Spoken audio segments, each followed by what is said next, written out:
안녕하십니까, 쇼킹부동산입니다. 오늘은 1주택자를 위한 영상을 제작했습니다.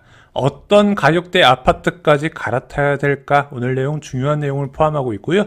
무주택자분들도 한번 꼭 보시는 것을 추천드립니다. 내 집 마련을 한 1주택자는 어떻게 될까요?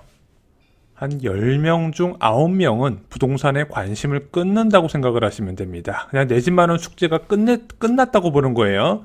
자, 그리고 주택담보대출 상환에 집중을 합니다. 그러면서 부동산과 점점 멀어지게 됩니다. 하지만 그러면 안 된다고 말씀을 드렸어요. 자, 아파트는 가격이 오를수록 수요가 늘어납니다. 자, 그리고 아파트 가격이 장기간 오르게 된다면 어떻게 될까요? 관심이 없던 1주택자도 관심을 가지기 시작합니다. 하지만 갈아타는 건 사실상 불가능해요. 왜? 집값이라는 건 비싼 아파트가 더 오를 수밖에 없는 구조가 되어 있다는 거죠. 이건 뒤에서 한 번 더 설명을 드리겠습니다. 그때부터 1주택자 중에서 소액 투자처를 찾는 사람들이 급증합니다. 하지만 1주택자들 특징이 있죠. 주택담보대출 갚는다고 현금이 거의 없어요. 거의 없기 때문에 무엇으로 투자금을 마련한다? 신용대출로 마련하더라. 근데 주택담보대출 제외하고 신용대출 한도 보니까 많이 받았자 1억 내외더라. 그럼 1억 갖고 뭘 사요? 소액 부동산 투자의 양대 산맥에 대해서 관심을 갖는 거죠. 그래서 분양권 투자, 지방 아파트나 생활형 숙박시설, 오피스텔, 지산 등의 분양권 투자에서 분양권 전매를 통한 양도 차익을 얻으려고 시도를 하거나 또는 소액 갭 투자에 들어갑니다. 지방 아파트나 수도권 외곽 구축 소형 등을 잡는다는 거죠. 근데 보통 이런 식으로 소액 투자처에 투자자가 몰릴 때는요, 결과가 항상 안 좋아요. 분양권 투자했던 사람 지금 어떻게 됐습니까? 마피의 고생 굉장히 많이 했어요. 차라리 아파트에 투자한 사람은 좀 나은데 생활형 숙박시설이나 오피스텔이나 지식산업센터에 있는 분들은요, 회복이 안 돼요. 그리고 소액 갭 투자하신 분들도요, 역전세나 때문에 이번에 고생 많이 했었죠. 모두가 부동산에 몰려들 때는 끝물입니다. 굳이 부동산뿐만 아니라 금융자산도 똑같은 것 같아요. 대중이 한꺼번에 투자해서 잘된 케이스는 거의 없더라. 그래서 부동산은 특히 분위기에 휩쓸려서 하면 큰일입니다. 투자는 평상시에 하는 거예요. 그냥 정말 쉽습니다. 평상시 지금 같을 때 필요에 의해서 사면 된다는 거죠. 내가 갖고 있는 집 더 그냥 좋은 집으로 갈아타면 되는 거고, 필요에 의해서. 그리고 내가 한 채 잘 갖고 있는데 이제는 더 이상 이사 가기가 싫어요. 근데 돈은 모이고 있기 때문에 그 돈을 활용해서 내가 갖고 싶은 아파트를 보유하면 된다는 겁니다. 물론 무주택자에서 1주택자가 되는 내 집 마련 직후에는 언제나 고통이 따라올 수밖에 없어요. 당연한 거예요. 대출을 포함해서 거액의 자산을 취득하지 않았습니까? 당연히 고통이 따라오는데 이것도 시간이 지나면 많이 완화가 돼요. 보통 3년에서 5년 정도 지나면은 여유가 생기거든요. 왜냐면 꾸준히 대출을 상환했고 그 사이에 소득도 증가하더라. 특히 이 대출 초반에 굉장히 많은 자금을 상환할 수 있게 됩니다. 보통 무주택자들은 보너스 받으면 그냥 바로 막 소비로 써버리는데 유주택자 어떻게 하는 줄 아세요? 대출부터 갚아 나간다는 겁니다. 자, 그러면은 한 3년에서 5년 뒤에 괜찮네, 살만하네. 근데 아쉬움이 자꾸 생겨요. 내가 그때 돈 좀 더 썼으면 더 좋은 입지 아파트, 더 생활이 편리한 아파트 샀을 건데, 그런 생각이 분명히 든단 말입니다. 그럼 그때 과감하게 옮기는 겁니다.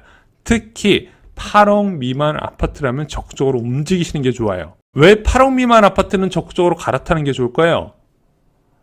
문재인 정부하고 윤석열 정부에서 엄청난 공공택지를 지정했습니다. 문재인 정부에서는 무려 64만호, 윤석열 정부도 15만호, 거의 20만호 가까이 지정을 한 상태예요. 합치면 80만호가 넘죠. 지금은 모르는데 워낙 사업이 이제 지연되다 보니까 이제는 3기 신도시가 본격적으로 입주가 시작되는 7년 뒤부터는 한번 쏟아지기 시작하면 계속 나올 거라고 저는 보고 있습니다.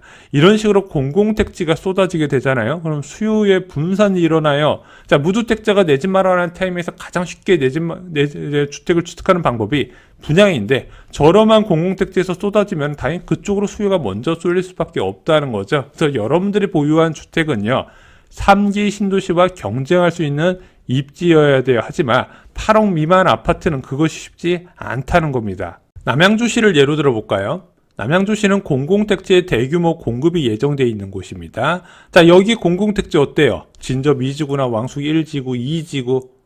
역세권이에요. 9호선 들어오고 4호선 들어오고 GTX B노선 들어옵니다. 게다가 공공택지라서 분양가가 상한제가 적용돼서 주변 시세 대비 저렴해요. 게다가 신축의 대규모 신도시라는 거죠. 자, 그러면은 남양주 지역에 위치한 아파트들 이런 공공택지와 경쟁할 수 있을까요?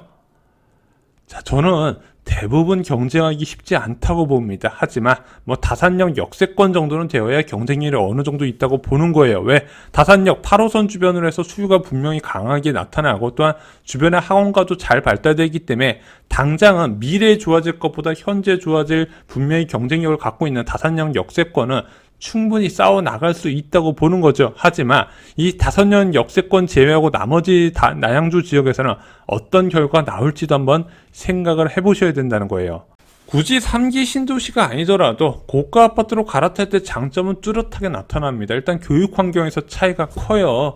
자, 분명히 좀 비싼 아파트 지역 가면 애들이 학원 다니는 걸 당연하게 생각하고 핸드폰 사용도 굉장히 통제를 많이 받습니다. 부모님들로부터. 자, 근데 만약에 집값 저렴한 데로 가면 그와 반대되는 현상이 나타날 수밖에 없다는 거예요.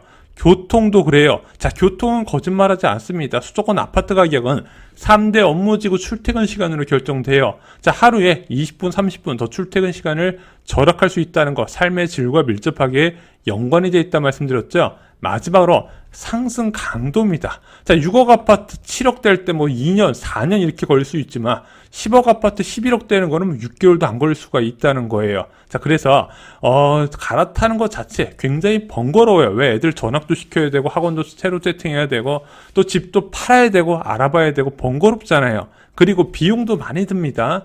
한번 집 갈아탈 때 억 단위 우습게 들어요. 하지만 이런 이유 때문에 갈아타기에서 후회하는 사람은 거의 없다는 겁니다. 상급지 아파트가 가지고 있는 희소성, 계속 수요가 쏠리는 것도 생각을 하시면 좋습니다. 한번 부동산 시장에 들어온 자금은 부동산 시장을 빠져나가지 않는다 말씀드렸어요. 6억 이하 아파트 주택을 처분하고 예금이나 주식 넣지 않는다는 겁니다. 6억 이하 아파트를 처분하고 그보다 윗등급의 아파트를 사고 6억 초과 12억 아파트를 처분하고 그보다 높은 12억 초과 18억 이하 아파트를 삽니다. 이 아파트를 처분하고 18억 초과 아파트를 사나간다는 거죠. 그럼 어떻게 돼요? 비싼 아파트일수록 희소성이 부각이 된다는 겁니다. 그래서 상급지 아파트 보면은 팔고 갈아타는 수요가 많지 않기 때문에 매도 물량이 적고요. 그 아래 등급에서 더 넓은 단지에서 팔고 올라오는 수요가 있기 때문에 공급은 적고 수요가 올라서 가격 상승세가 빠르고 강하게 나타나서 가격이 높게 형성이 되는 겁니다. 그럼 1차 갈아타기 목표는 어디로 보셔야 될까요? 3기 신도시와 그리고 수요, 희소성 등을 복합적으로 고려할 때 일단은 9억 이상을 잡으시는 게 좋아요. 이게 3기 신도시 대비 경쟁력도 있고요. 충분한 검증된 입지라는 것도 나타납니다. 부동산은 쉬워요. 가격에 모든 것이 다 반영이 되어 있다는 거예요. 능력이 된다면 예를 들어 맞벌이 부부예요. 그리고 소득이 앞으로도 지속될 것 같고 지금 현재 소득도 많아서 꽤 여유 있는 저축을 한다는 분들은 자, 이 정도 가격대까지 한번 갈아타기를 계속 시도해 보시기 바랍니다. 경기도는 12억 이상이고요. 서울은 15억 이상입니다. 각 지역을 대표하는 아파트 가격대가 현재 이 정도 돼 있거든요. 이 정도 아파트 취득하고 내 것으로 만들어 놓으시면 주변에서 좋은 데 산다, 좋은 아파트 산다 이런 이야기 들으실 거예요. 근데 그런 이야기를 듣는 아파트 단지들이 가격이 더 빨리 오른다는 겁니다. 아마 부동산 시장에 오래 경험이 있는 분들은 다 아실 거예요. 그렇게 비싼 아파트를 어떻게 사냐 욕하는 분들이 많이 계실 것 같아요. 근데 그분들께 제가 계속 강조드리지만 일단 감당할 수 있는 아파트부터 시작을 하시라는 겁니다. 무주택자분들이 눈이 높은 경우가 굉장히 많이 있거든요. 근데 그러지 마시고 일단 내가 현실적인 월 저축액들 통해서 대출 감당 가능 금액을 산출하시고 그 다음에 보유하신 돈을 합쳐서 무엇인가 마련해 보세요. 그 다음에 3년에서 5년 정도 고생하면서 대출을 갚잖아요. 그것을 발판으로 다른 걸 더 높은 곳으로 갈아탈 수가 있게 되는 겁니다. 잊지 마세요. 비싼 아파트는요, 집을 팔아서 사는 겁니다. 월급을 온전히 모아서 사는 게 아니에요. 오늘 준비한 소식은 여기까지입니다. 4월 10일 멤버십 영상에서 광명 뉴타운 입주권, 요즘 이제 입주를 많이 앞두고 있죠. 어떤 것을 사야 될지, 그리고 6억으로 4년 만에 2억 5천만 원 이상 벌 수 있는 곳은 어디인지 쇼킹부동산 멤버십 영상에서 확인하시기 바랍니다. 네이버 프리미엄 콘텐츠에서도 더 저렴하게 이용하실 수 있습니다. 이상 영상 마치겠습니다. 감사합니다.